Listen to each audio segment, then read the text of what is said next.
जे लाडक्या बहिणी निर्माण केल्या या बहिणीने आम्हाला विजय दिलेला आहे। म्हणजे या मतदारसंघामध्ये सातत्यानं माझ्यावर टीका आरोप करण्यात होते, मी संयमाने गेलो, मी काम दाखवलं आणि या ठिकाणी मतदारसंघातल्या लोकांनी मला भरपूर प्रेम दिलं। खास करून पेटांमधून असेल, सर्व शहरी भागात असेल, सर्व माझ्या मतदारसंघामध्ये आणि खास विशेष करून मी बावडा विभागाचे या ठिकाणी आभार मानेन। बावड्यातल्या लोकांनी माझ्यावर जे प्रेम दाखवलेलं आहे ते मी कधीही विसरणार नाही आणि बावड्याचा विकास केल्याशिवाय मी स्वस्थ बसणार नाही। आणि कोल्हापूर जिल्ह्यात पुढच्या 5 वर्षामध्ये या ठिकाणी आपल्याला बदल झालेला दिसेल। कोल्हापूर जिल्हा सुजलाम सुफलाम झालेला दिसेल, विकासापर्यंत गेलेला आपल्याला दिसेल। तर कोणते मुद्दे होते ते या ठिकाणी विजयासाठी तुम्हाला पुढे आणता आले असं वाटते? काय नेमकं सांगायचं? लाडक्या बहिणीनं आम्हाला भरभरून आशीर्वाद दिलेला आहे। सन्मान्य मुख्यमंत्र्यांच्या माध्यमातून विविध विकास कामं या शहराची करण्यास मी यशस्वी झालेलो आहे आणि पुढच्या काळामध्ये हद्दवाढ खंडपीठसह प्रमुख सर्व प्रश्न या ठिकाणी शहरात संपलेले आपल्याला दिसतील। अभिनंदन करते।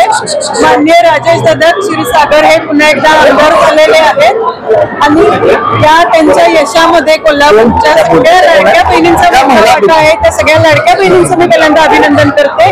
लाडक्या बहिणींनी करेक्ट कार्यक्रम करून दाखवलेला आहे की त्या पूर्णपणे सत्याच्या बाजूने उभ्या राहिल्या, कुठल्याही अपप्रचाराला कुठल्याही खोट्या प्रचाराला बळी पडल्या नाहीत आणि आम्ही वेळोवेळी हे सांगितलं होतं की तुमच्या कुकरची शिट्टी वाजणारच नाही, कारण मुळात तुमच्या गॅसचा लायटरच आमच्याकडे आहे, त्यामुळे तुमची गॅस पेटला पण नाही आणि शिट्टी वाजली पण नाही। त्यामुळं हा आमचा सत्याचा झालेला विजय आहे, दादांनी केलेल्या कामाचा विजय आहे आणि दादांच्या वरती लोकांनी केलेल्या प्रेमाचा विजय आहे, कोल्हापुरातल्या सगळ्या बहिणींचा विजय आहे। मान्य राजेश दादा क्षीरसागर आणि वैशाली वहिनींच्या वतीने मी सगळ्या बहिणींचे आणि सगळ्या भावांचे मनापासून आभार मानते। जय हिंद, जय महाराष्ट्र।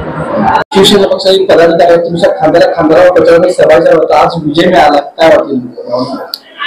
प्रथमतः मी कोल्हापूरच्या सर्व स्वाभिमानी जनतेचं पूर्णपणे शिवसेना जिल्हा प्रमुख या नात्याने मी त्यांचं अभिनंदन करतो, आभार मानतो। ज्या पद्धतीने वंदनीय हिंदू हृदय सम्राट शिवसेना प्रमुख बाळासाहेब ठाकरे यांना जो आवडणारा जो प्रामुख्याने जो हा कोल्हापूर जिल्हा आहे, या जिल्ह्याचं नेतृत्व करण्याकरता प्रत्येक टायमाला या स्वाभिमानी जनतेनं शिवसेनेला आशीर्वाद दिला। त्याच पद्धतीने आता देखील महायुतीच्या आमच्या सर्व पदाधिकाऱ्यांनी प्रामाणिकरित्या सगळ्यांनी एकमेकांच्या हा खरं म्हणजे हा जनतेचा विजय आहे, सर्वसामान्य जनतेचा विजय असल्यामुळे मुख्यमंत्री लाडकी बहीण योजनेच्या ज्या बहिणी आमच्या आहेत त्यांचा विजय आहे, शेतकरी कुटुंबियाचा विजय आहे, युवकांचा युवतींचा सर्वांचा हा विजय आहे। आणि ही जी आमदारकी आहे मी आदरणीय राजेश क्षीरसागर साहेबांच्या माघारी तुम्हाला सांगतो की आम्ही जनतेला ही आमदारकी समर्पित करत आहे, कारण का हा जो सिंहाचा वाटा हे जनतेचा आहे। जे आमचा जो विजय झालेला आहे हे जनतेच्या आशीर्वादाने आम्हाला विजय झालेला आहे। प्रामुख्यानं आता नानाने पण आपल्या मनोगतातनं व्यक्त केलं, आपल्याला सांगितलं की कोल्हापूर जिल्हा हा काँग्रेस मुक्त केला, याचा खरोखर आम्हाला अभिमान आहे।